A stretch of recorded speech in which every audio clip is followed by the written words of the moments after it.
Bismillahirrahmanirrahim. Nah, ibu-ibu yang saya hormati, ini kita berbicara tentang busana, ya. Ya, berbicara tentang busana. Kalau pengertian busana saya kutip dari Kamus Besar Bahasa Indonesia, ya cukup disampaikan pakaian atau baju begitu busana itu. Ya sangat simpel. Jadi busana itu adalah pakaian atau baju. Nah, sedangkan kalau kita check you, ya busana itu seperti halnya kita menyebut dengan busana muslim, ya busana muslim, maka kalau busana muslim tentunya dia punya ciri khas dari pemahaman atau pengertian secara umum, tidak hanya sebagai pakaian atau baju begitu. Nah, tapi ini kita check you menukik kepada busana muslim. Nah, kalau berbicara busana muslim, pakaian ya atau baju tadi yang disebut dengan busana itu adalah yang dipakai semua umat Islam. Ya, baik itu laki-laki ya sebagai muslim maupun perempuan sebagai muslimah. Nah, dalam aktivitas keseharian, ini yang harus digarisbawahi adalah aktivitas keseharian. Ya, bukan waktu ke waktu atau event ke event begitu. Jadi yang namanya busana muslimah itu yang dipakai oleh laki-laki keseharian. Nah, oleh karena itu nanti kita akan cari tahu sebenarnya apa yang harus memenuhi kriteria busana muslimah itu. Nah, busana muslim bertujuan untuk menutup aurat ya. Itu baik tadi laki-laki ataupun perempuan, dia harus memenuhi standarnya itu adalah menutup aurat. Berpakaian, berbaju pada dasarnya adalah untuk menutup aurat. Nah, tentunya adalah dari pengguna baju itu sendiri. Yang tidak boleh atau saya pakai bahasa haram begitu ya, dilihat oleh orang lain yang bukan mahramnya ya, mahrau atau mahromun ya artinya lawan jenis. Nah, namun haram ini ada yang haram dinikahi sementara, ada juga yang haram selamanya begitu ya. Nah, pengertiannya bisa sampai ke arah itu, ada yang haramnya itu sementara atau selamanya. Nah, misalnya yang ya haram sementara itu kalau kakak beradik misalnya seorang perempuan ya dinikahi oleh seorang laki-laki. Nah, kalau nikah sama kakaknya ya haram lah nikah sama adiknya. Nah, kan gitu itu, jadi itu haramnya sementara.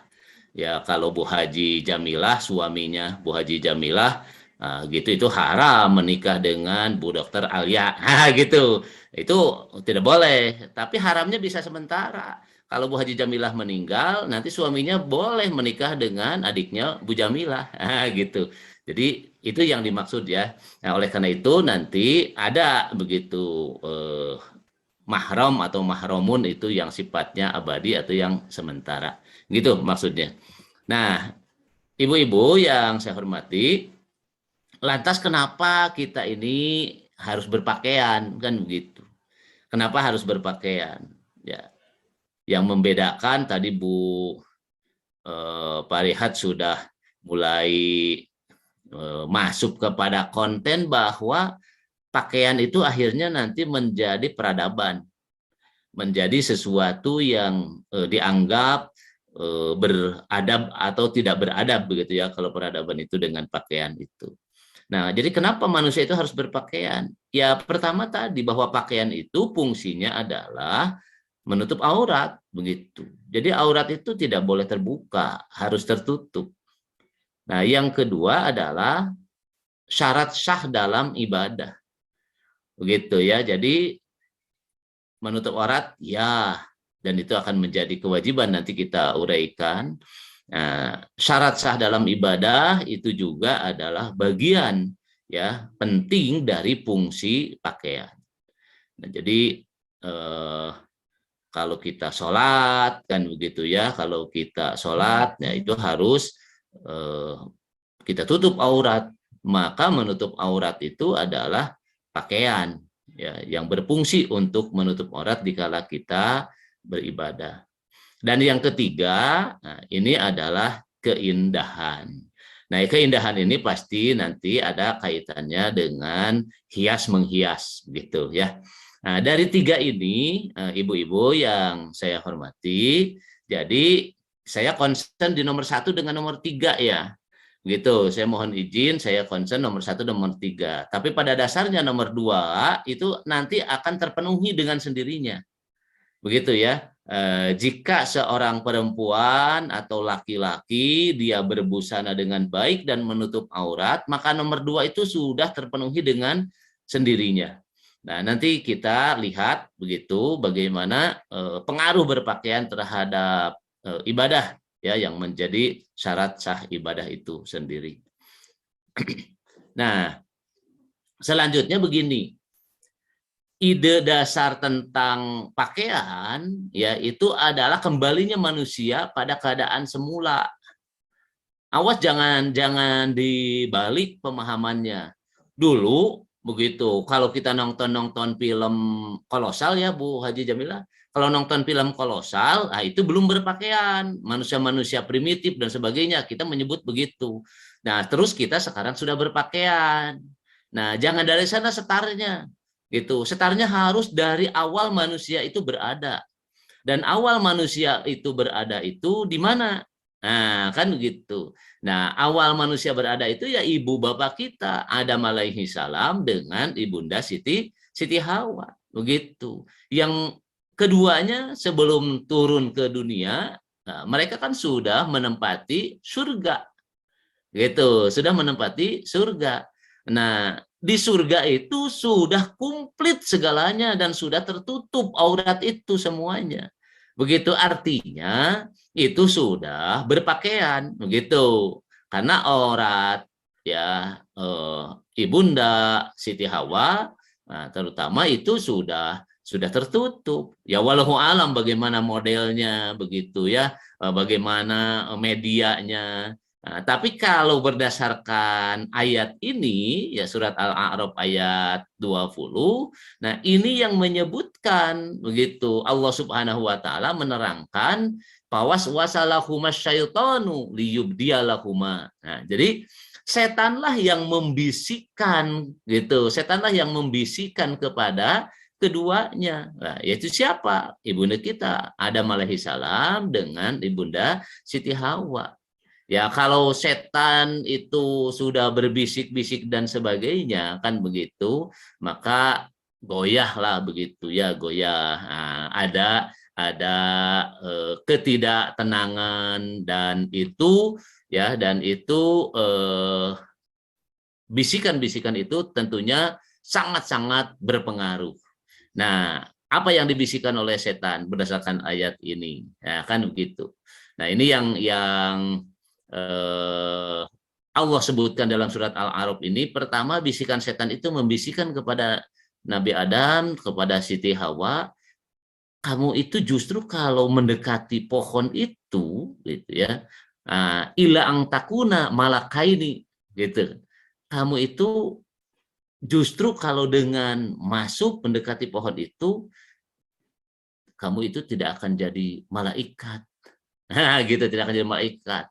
Atau begitu ya, Allah sebutkan di dalam ayat ini, kamu juga tidak akan berada selamanya. Makanya kita suka menyebutnya pohon holdi. Ya, pohon holdi itu ya dari holidin begitu ya. Holidin, kekekalan. Nah, bisikan-bisikan itulah ya akhirnya pelanggaran terjadi. Singkat cerita kan begitu, kita sudah pada paham pelanggaran itu terjadi. Begitu pelanggaran itu terjadi, maka rontoklah semua. Itu rontoklah semua pakaian yang dikenakan oleh Adam alaihi salam ya dengan Siti Hawa. Nah, rontoknya itu begitu Allah ya memindahkan tempat dari surga ke dunia ke alam nyata ini, maka habislah pakaian itu. Nah, maka merasa malu begitu Adam terhadap dirinya, Siti Hawa terhadap dirinya, maka dicarilah barang-barang atau bahan atau media yang bisa menutup aurat mereka begitu ya. Nah, itulah kehidupan di dunia begitu, itulah kehidupan di dunia. Nah, jadi ide dasar pakaian itu dari sana, bukan dari kehidupan manusia. Nah, kemungkinan ya kalau misalnya film-film semacam itu, yaitu berpikir ya tadi Adam di dunia ini memakai media apa, berpakaian dan sebagainya. Nah, tetapi pada dasarnya karena aurat itu sudah tertutup, lantas terbuka, maka berusaha untuk menutup kembali. Nah, di dunia ini. Nah, oleh karena itu pakaian merupakan ciri khas orang yang berperadaban tadi. Begitu ya. Jadi kalau orang tidak pakai pakaian, itu bukan peradaban yang tinggi. Nah, kalau ada orang kecenderungan tidak mau berpakaian, itu adalah kemunduran. Ya, bukan berkemajuan dia. Dia kemunduran yang terjadi. Nah, oleh karena itu kalau orang berpakaian maka dia beradab karena kontes pakaian sampai hari ini pun ya orang-orang yang desainer dan sebagainya dia pasti menuangkan segala kemampuan berpikirnya ya untuk memberikan yang terbaik, yang terindah, yang nyaman dipakai dan sebagainya. Maka itulah pakaian. Nah, oleh karena itu maka pakaian menjadi salah satu ciri khas dari peradaban manusia. Nah, Ibu yang saya hormati dan tadi ada Bapak ya, Ibu dan Bapak sajalah yang saya hormati. Nah, inilah pakaian ya, merupakan identitas, akhirnya menjadi status pakaian itu. Ya, bahkan kumpulan nilai dari nuansa nilai-nilai kemanusiaan. Makanya nanti berbicara busana muslimah itu pasti menjadi status, menjadi identitas, ya, menjadi nilai kemanusiaan. Apakah dia seorang muslim atau bukan itu bisa dicirikan juga dari pakaian akhirnya. Itulah peradaban begitu. Ya, kalau orang pakai kaos oblong saja begitu, pakai ini saja ya umum dengan yang lain, maka sulit mengidentifikasi. Tapi kalau orang sudah krek, nah kan begitu, dengan pakaian khusus, maka dia menjadi status, identitas, dan nilai-nilai kemanusiaan dia melekat dengan pakaian yang dipakainya. Nah ini hebatnya pakaian itu kalau kita lihat dari sisi peradaban ya. Nah selanjutnya adalah ibu-ibu yang saya hormati ya. Jadi berpakaian itu akhirnya penting begitu ya. Penting berpakaian itu karena pertama menutup aurat, tapi di lain itu ada nilai estetis yang memberikan status ya dari pakaian itu. Nah, tujuan fungsi pakaian adalah untuk menutup aurat. Begitu tadi saya sampaikan adalah untuk menutup aurat. Ya, bismillahirrahmanirrahim. Ya bani Adama qad anzalna alaikum libasa. Nah, yuwari sawatikum wari syawwalibasu taqwa dzalika khair dzalika min ayatillah la'allahum yadzakkaru. Jadi berpakaian itu adalah untuk menutup aurat. Itu fungsinya ya, untuk menutup aurat. Dan silakan berpakaian dengan pakaian-pakaian yang bagus ya. Menurut ayat ini kita diperbolehkan berpakaian-pakaian yang bagus ya, berpakaian-pakaian kalau kalau zaman sekarang anak-anak itu berpakaian itu kadang-kala terkunci dengan branded begitu. Ya, silakan sajalah kalau untuk urusan-urusan muamalah selama tidak menyusahkan dirinya begitu ya atau lebih jauh menyusahkan orang lain ya mau branded-brandedan juga mangga wae lah begitu ya. Nah, tetapi digarisbawahi lagi oleh Allah, tidak ada pakaian yang bagus yang dikenakan oleh manusia kecuali itu bahwa pakaian memberikan dampak kepada kebaikan kepada yang memakainya. Dan ini Allah sebutkan walibasut taqwa dzalika khair. Apa itu yang harus ada di dalam berpakaian dan jiwa yang memakai pakaian itu adalah ketakwaan. Ya, ketakwaan tidak boleh dengan pakaian yang bagus lantas nanti kita merasa gagah dan kegagahan itu akan menyeret orang kepada kesombongan, nah gitu ya. Berarti kalau begitu pakaian tidak ada artinya. Begitu ya, tidak ada artinya. Tetap saja yang terbaik itu adalah libasut taqwa dzalika khair. Ya, jadi pakaian ketakwaan. Artinya jiwa yang memakainya dan pakaian yang dipakainya itu mampu mendekatkan diri kepada Allah baik dalam sarana menutup aurat atau pengabdian kepada Allah untuk beribadah itu. Nah, jadi jangan salah begitu ya. Niat berpakaian itu jangan salah, kita mengenakan pakaian itu misalnya tadi pingin kita itu dipuji ya, pingin juga kita misalnya mendapatkan sanjungan karena pakaian yang dipakai, atau dengan pakaian itu justru memberikan kemadorotan kepada orang lain. Ya, ada daya tarik ya dan sebagainya yang justru nanti mengakibatkan hal-hal yang tidak baik ya dari pakaian itu. Nah, kenapa? Karena tadi pakaian menjadi identitas, mempunyai status dan memberikan nilai-nilai kemanusiaan bagi yang memakainya. Itu yang harus kita pahami.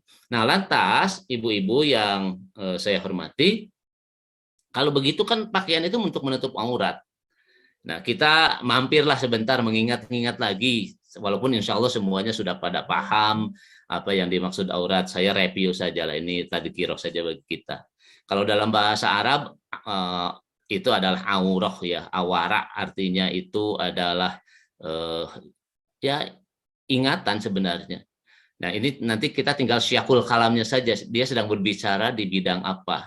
Nah, kalau dikaitkan dengan mata, berarti hilang potensi pandangan. Jadi orang bisa buta, begitulah aurah. Ya, jika dikaitkan dengan kalimat, ucapan, omongan, ya kalau aurah itu atau awara itu bisa diartikan omongan yang bohong, kosong dari kebenaran, ya. Atau omongan yang tidak punya dasar begitu, sehingga orang yang mendengarnya juga jadi amarah, jadi tidak suka begitu. Nah, atau kalau dipahami sebagai sesuatu yang buruk, ya maka aurat itu adalah keburukan. Artinya kalau begitu, aurat itu secara bahasa dia barang yang buruk. Begitu, barang yang tidak baik. Nah, jika dikaitkan dengan tubuh manusia, aurah itu berarti tubuh yang tidak patut diperlihatkan kepada orang lain, begitu. Itulah aurat dari sisi bahasa, begitu. Nah, orang kadangkala di kita menyebut ya aurat itu adalah aib. Ya, kalau aib kan harus ditutup, jangan dibuka ya kalau aib itu. Nah, jadi kalau tubuh itu aurat, maka tubuh itu harus ditutup, begitu. Ya, jadi Allah mengajarkan kepada kita harus menutup aurat supaya yang tidak pantas dilihat oleh orang lain yaitu tidak terbuka secara umum dan bisa disaksikan secara umum.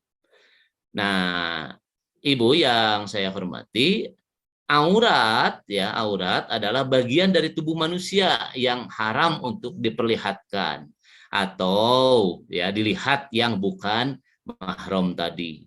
Nah, ini sejauh mana definisi aurat bagi seorang perempuan?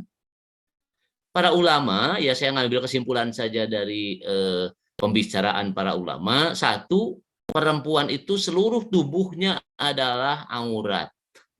Begitu. Dan Al-Quran nanti kita lihat beberapa ayat yang memang menyebutkan bahwa seluruh tubuh perempuan itu adalah aurat. Kecuali kedua telapak tangan dan muka atau wajah. Nah, pada penjelasan yang lain, ya ada para ulama yang tetap berpemahaman bahwa aurat perempuan itu seluruhnya, artinya seluruh tubuhnya itu adalah aurat. Ya, kecuali penglihatan. Nah, kalau penglihatan berarti hanya mata saja. Begitu ya, hanya mata saja. Ya kalau semua aurat dan matanya ditutup nanti susah juga. Ya, oleh karena itu seluruh tubuh perempuan itu adalah aurat kecuali mata. Atau seluruh tubuh perempuan itu aurat kecuali telapak tangan dengan muka. Begitu ya memahaminya. Yang kedua, nah untuk pria, untuk laki-laki, yaitu adalah bagian pusar perut ke bawah hingga lutut. Nah, ada yang memahami paling-paling kalau untuk laki-laki itu ya debatibelnya di dalam hingga ya atau dalam bahasa Arabnya baena itu.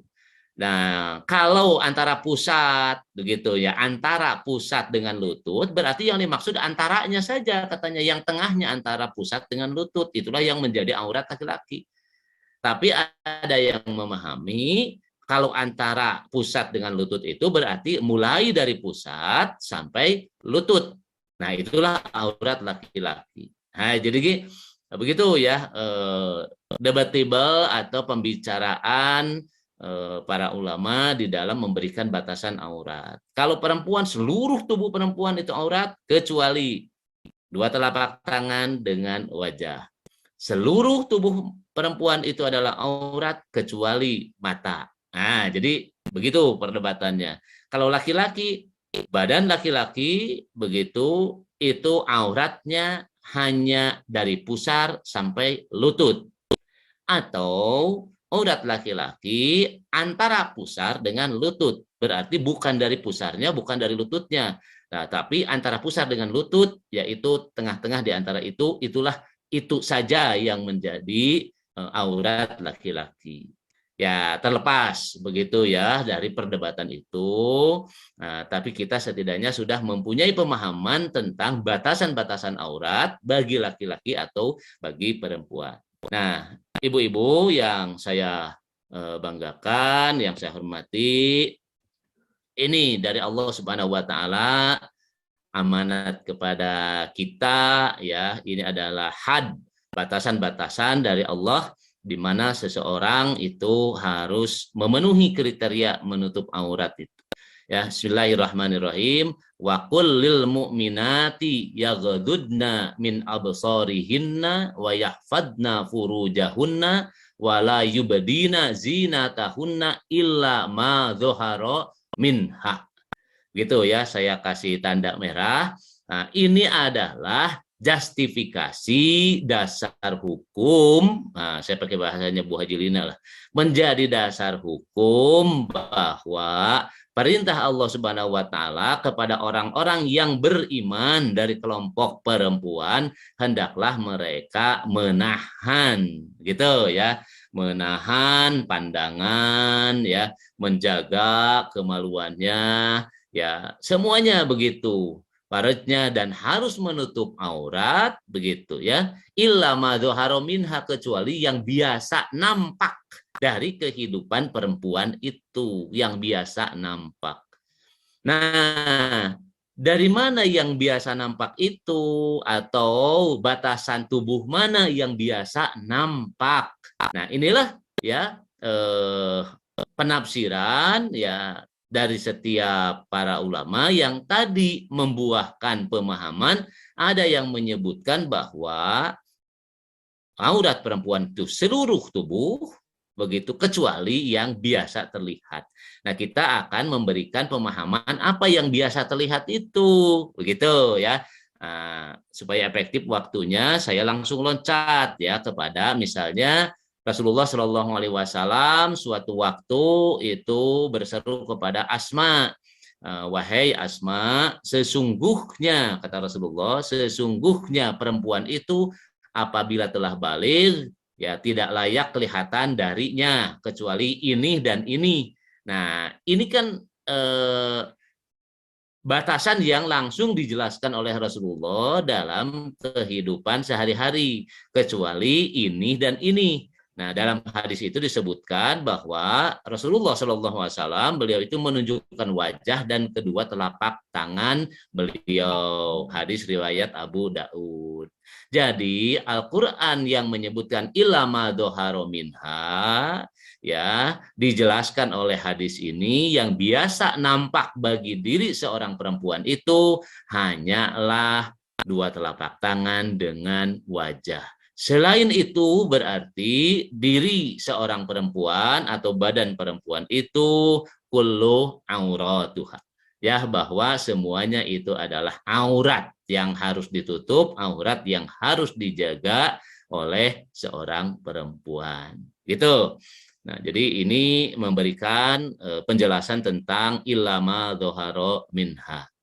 Nah, bagaimana sekarang ini adalah ya dengan berhias. Nah, saya supaya sampai kepada nomor 3 tadi ya di dalam identifikasi persoalan yang akan kita bicarakan pada pagi hari ini.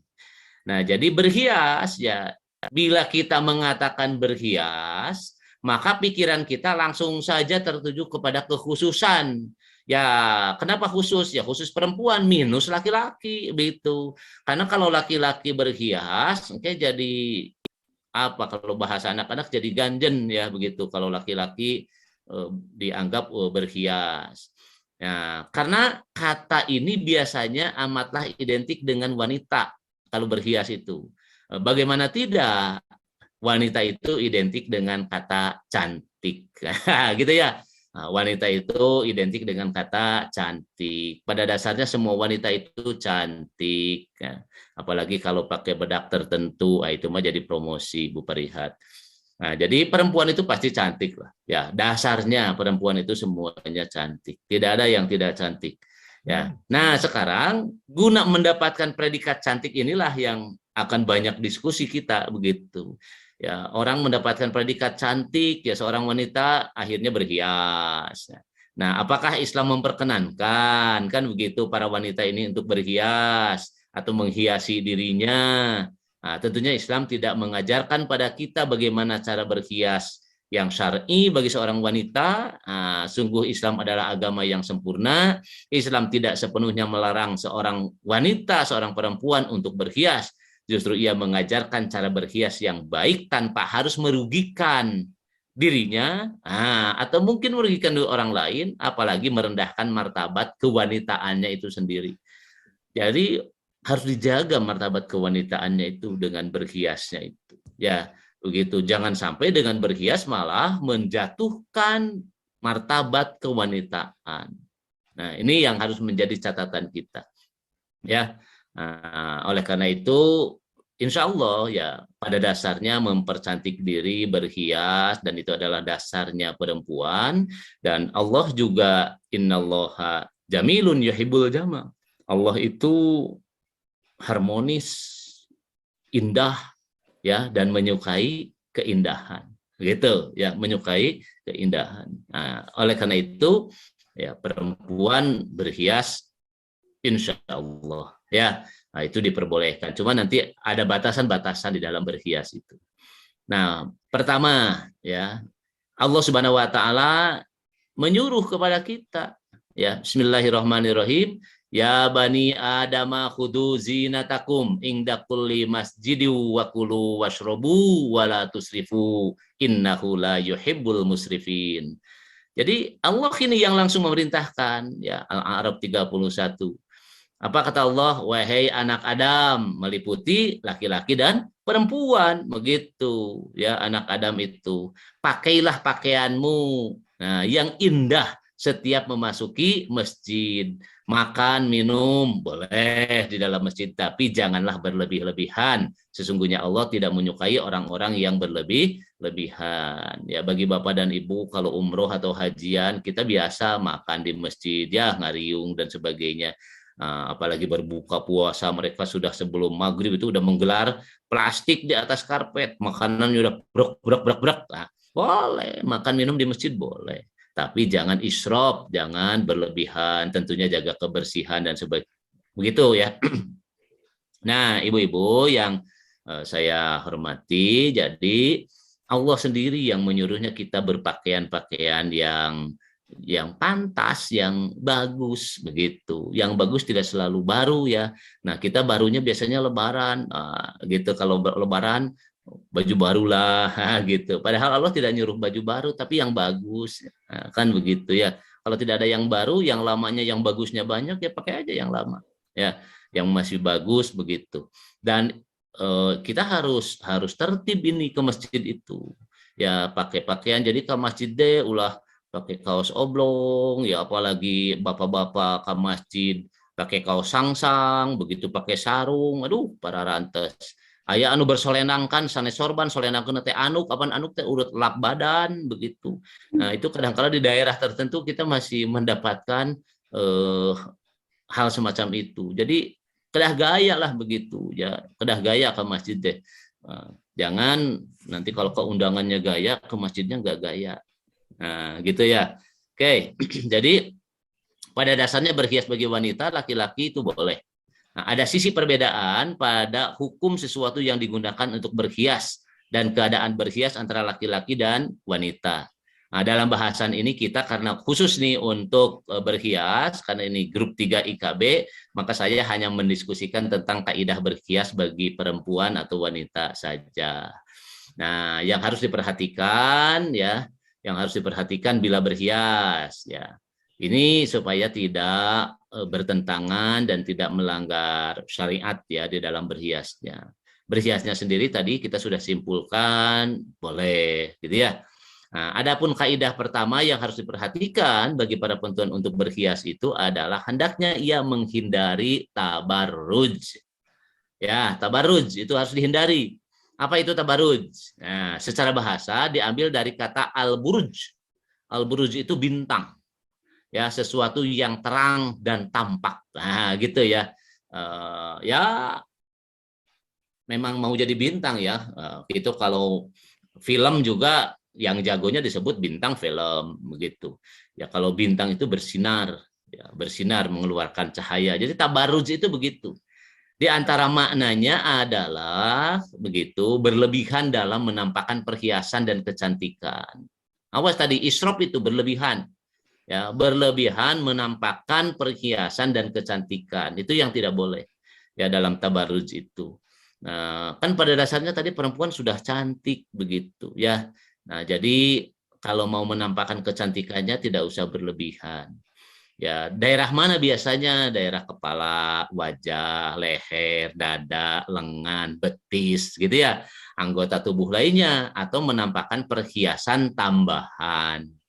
Ya, Imam Asy-Syaukani ya, beliau berkata, at-tabarruj yang dimaksud tabarruj adalah dengan seorang wanita menampakkan sebagian dari perhiasan dan kecantikannya yang seharusnya wajib untuk ditutupnya, yang mana dapat memancing syahwat atau hasrat bagi laki-laki yang melihatnya. Jadi begitu kalau Imam Asy-Syaukani itu. Jadi perilaku-perilaku semacam itu masuk kepada tabarruj, dan tentunya tabarruj ini harus menjadi pertimbangan terkuat bila kita ingin berhias atau berdandan. Nggak boleh lah, artinya jangan masuk ke wilayah tabarruj. Jadi kalau berpakaian busananya sudah label busana muslimah lah misalnya gitu, tetapi ketat gitulah, ketat ya, lakukannya ditonjolkan dan sebagainya, itu tabarruj itu. Ya kalau bahasa orang lemur, ayah Bu Haji ya, ada Bu Rektor. Kalau di Tasik itu ayah lepet. Saya kalau ngajarin anak-anak lepet mah sekarang agak susah ya Bu Parihat ya. Nah, ibu-ibu teh jarang ngalah lepet ayeuna mah. Konsumsi kita adanya juga spaghetti. Buras itu kalau di itu teh apa? Ketan. Lemper. Nah, lemper mah beda dengan lepet begitu. Yang unik itu lepet itu. Karena lepet itu digodok, ya bikinnya digodok dari beras, sehingga ikatannya itu kan yang tadinya longgar menjadi ketat begitu, bekah. Nah, jadi pakaiannya itu siga lepet begitu, nganggo angean tapi ketat gitu ya. Kalau saya orang Garut nyebutnya beberahilan begitu. Ya, oke, itulah gambaran tabarruj begitu ya, ngalepet lah, ngalepet. Kalau ibu-ibu mah masih kenal bahasa lepet. Kalau anak-anak saya susah memberikan ilustrasi lepet ya. Nah, ini kata Allah Subhanahu wa taala, dasar hukum tabarruj itu surat Al-Ahzab ayat 33. Wa qarna fi buyutikunna wala tabarrajna tabarrujal jahiliyatil ula. Gitu kata Allah itu. Dan hendaklah kamu para perempuan itu tetap di rumahmu saja, dan janganlah kamu berhias dan bertingkah laku seperti orang-orang jahiliyah yang dahulu. Jadi tabarruj itu adalah kelakuan para wanita atau perempuan di zaman jahiliyah. Mereka berpakaian tetapi berpakaiannya untuk menonjolkan bagian-bagian tubuh. Begitu ya, justru bagian-bagian tubuh. Nah, ini juga tabarruj ya. Nah, sekarang itu kalau model anak-anak perempuan, terutama mahasiswi, ya dulu 3-4 tahun ke belakang itu pusar ya, udel ditarembong-tembong begitu. Jadi baju teh sama teman-teman laki-lakinya suka dipanggil itu minjem baju dari adiknya, ngatung begitu ya. Nah itu dulu pusar, bujal. 2 tahun ke belakang saya suka memperhatikan itu bolongnya di belakang ya, di belakang ada bolong atau di bahu ada bolong begitu. Ya kayak kekurangan kain lah gitu. Jadi itu Kurang model bahan. busananya. Nah sekarang 2022 pusarnya ditutup, tapi di atas pusarnya terbuka sampai di bawah dada. Ya dipakai lagi apa itu ibu-ibu teh blazer ya. Nah, tapi di Cardigan. depannya iya saya kurang tahu apa namanya. Itu apalagi kalau lagi di bandara, aduh meni seueur pemandangan gitu teh Bu Parihat. Jadi mun keur tunuh teh jadi teu tunuh. Tah eta. Ya itu model 2022 sekarang gitu ya. Nah, itu masuknya kategori tabarruj itu. Apakah mereka tidak pakai pakaian? Pakai pakaian. Tapi di bagian-bagian tertentu malah sengaja dibukakan dan sebagainya atau untuk memperlihatkan bagian-bagian aurat tertentu. Itu yang tadi menurut Imam Asy-Syafi'i jadi begitu.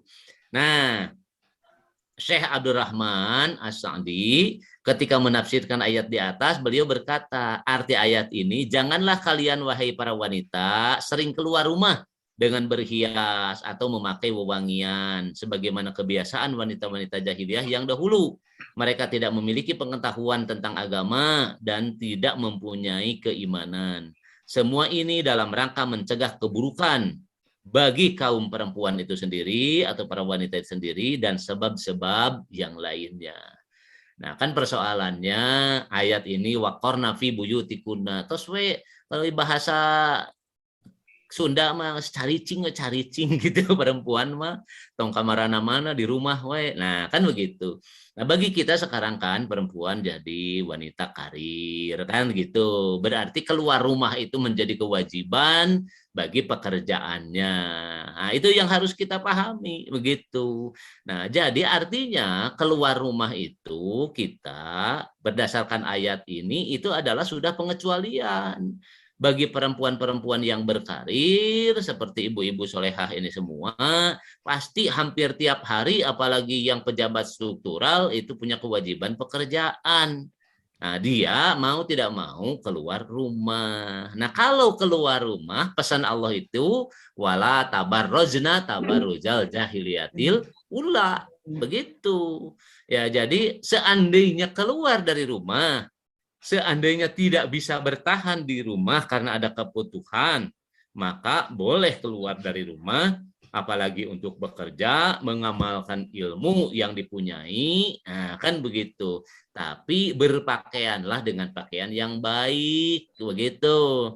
Nah, tadi pakaian yang baik itu libasut taqwa dzalikal khair kata Allah. Sebaik-baiknya pakaian itu yang memberikan nilai ketakwaan, nilai kebaikan bagi pemakainya. Bagi orang lain dampaknya, terutama kelompok laki-laki. Nah, jadi boleh nggak berhias? Boleh. Keluar dari rumah terus berhias, tapi tidak boleh tabarruj. Begitu ya, tidak boleh tabarruj. Nah, supaya kita tadi bahwa pakaian itu adalah peradaban, tidak dianggap oleh Allah dengan berpakaian itu malah kita jadi mundur lagi peradabannya. Nah, kan begitu ya. Nah, insya Allah lah kalau di Unisba sudah ada himbauan, sudah ada kewajiban dari Pak Rektor, bahkan sekarang untuk mahasiswa saja 2021 kemarin kan surat keputusan Pak Rektor atau peraturan Rektor sudah keluar begitu ya. Nah, tinggal nanti kita menyikapi di lapangan bagaimana pelayanan dan sebagainya. Nah, ini tidak boleh tabarruj ya.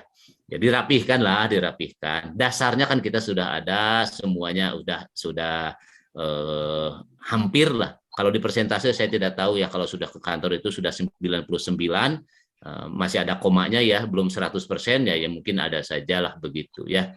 Ada saja, tetapi itu adalah bagian dari kemajuan ya.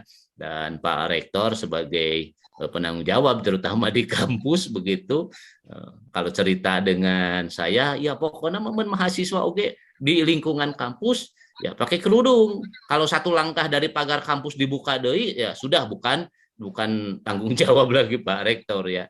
Itulah mas'uliyah itu ya, jadi mas'uliyah.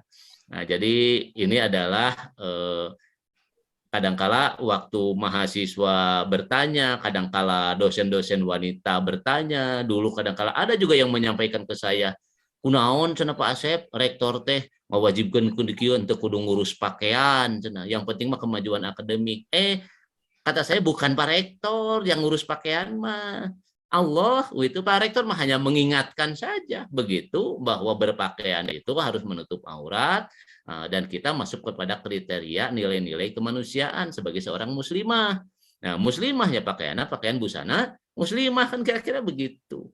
Ya, jadi jangan salah begitu ya. Kenapa saya menyampaikan berdasarkan ayat-ayat dari dasar hukum ini sebenarnya adalah supaya tidak lagi ada pemahaman bahwa peraturan itu pimpinan misalnya di lembaga manapun misalnya mewajibkan berpakaian, menutup aurat, berkerudung. Nah, itu dianggap menjadi perintah pimpinan. Lepat ya, pemahaman begitu itu salah itu.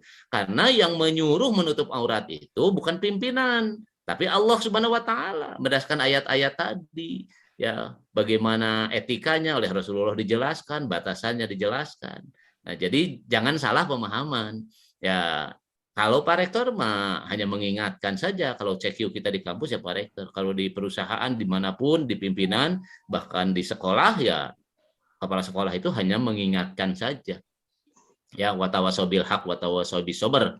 Begitu, bukan sebagai mas'uliyah penanggung jawab kalau ini taat atau tidak taat kepada pimpinan memakai kerudung, enggak ya, memakai kerudung, menutup aurat dan sebagainya itu adalah bagian dari ketaatan kita kepada Allah Subhanahu wa taala, begitu ya, bukan kepada pimpinan mengemutan hungkul gitu.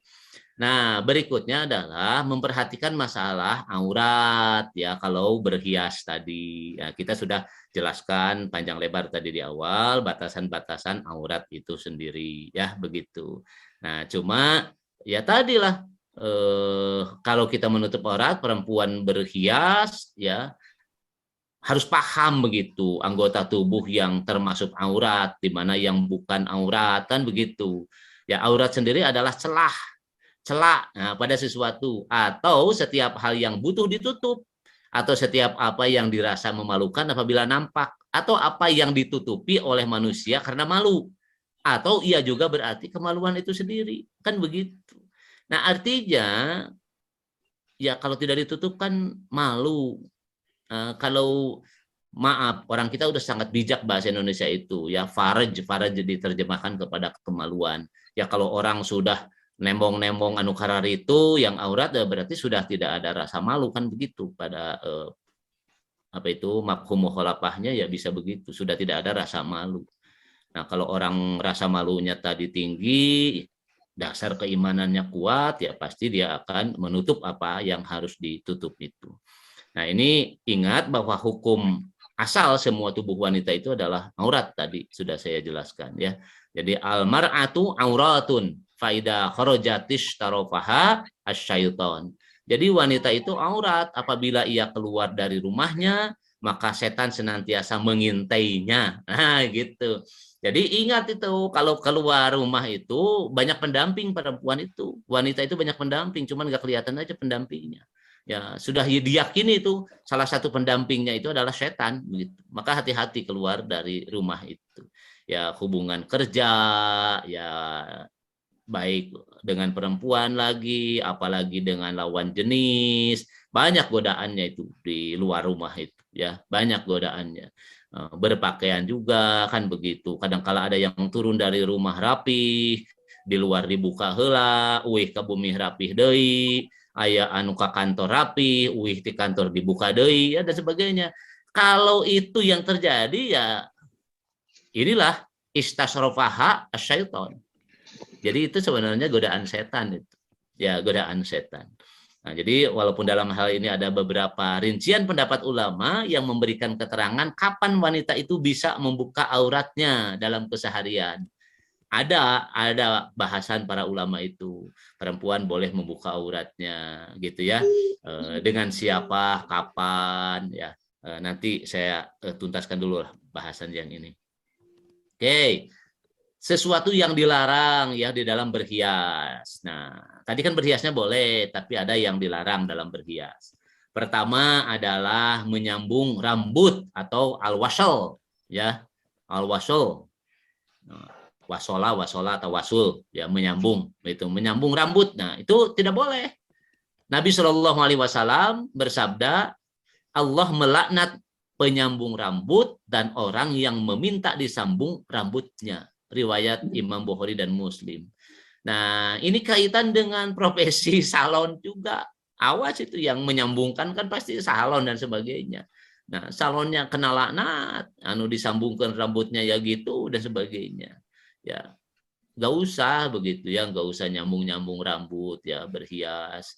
Nah, kadangkala tadi ya orang untuk tampil beda dan sebagainya akhirnya melakukan sesuatu, dan sambung menyambung rambut ini saya suka baca ya, salon-salon sekarang makan apa itu, spanduknya gede-gede ya, gede-gede, krembat harga sekian, ini sekian. Nah, saya suka baca-baca, oh betul memang banyak sekarang itu ya menyambung rambut dan sebagainya. Terus menato tubuh ya, al-wasim ya, tidak boleh menato itu, jadi ditato itu tidak boleh ya. Mencukur alis, anames ya, itu alisnya dikerok begitu, nanti dilukis deh, digentos, nah itu tidak boleh ya. Itu kan bagian daripada berhias. Biarkan sajalah apa yang Allah berikan kepada kita, karena pada dasarnya perempuan tadi sudah cantik ya, sudah cantik, nggak usah diubah-ubah begitu ya. Mencukur alis, ini mengikir gigi ya, tapliz. Nah, ini yang harus bijak juga, tapliz ini mengikir gigi. Kalau di dalam konteks zaman sekarang itu apa isyarat yang Rasulullah berikan kepada kita ya, yang dengan tapliz ini begitu ya. Nah, Rasulullah Shallallahu Alaihi Wasallam bersabda, Allah melaknat orang yang menato, wanita yang minta ditato, wanita yang menyambung rambutnya dengan rambut palsu, yang mencukur alis dan yang meminta dicukur, serta wanita yang meregangkan, mengikir giginya untuk kecantikan, yang merubah ciptaan Allah. Nah, ini hadis riwayat Bukhari dan Muslim ya. Jadi itu yang tidak boleh dilakukan oleh orang-orang yang berhias. Ya, berhiasnya memanggawai, tapi tidak boleh masuk di dalam larangan-larangan berhias. Nah, lanjut ya, yang dilarang. Mengenakan wewangian bukan untuk suaminya.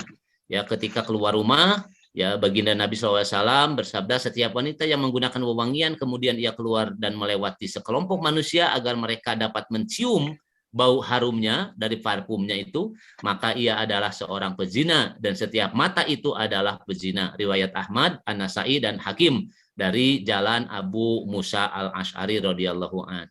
Nah, jadi hati-hati juga untuk perempuan memakai parfum teh. Ya, pakai parfum bete bau badan, ya berhias. Tapi kalau itu berlebihan dan bisa membangkitkan sesuatu dari orang yang dilewatinya di jalan, terutama kelompok laki-laki, maka perempuan itu dianggap sebagai pezina. Dan orang-orang yang merasakan keharuman itu sehingga dia dianggap juga sebagai pezina dengan itu. Ya, memanjangkan kuku.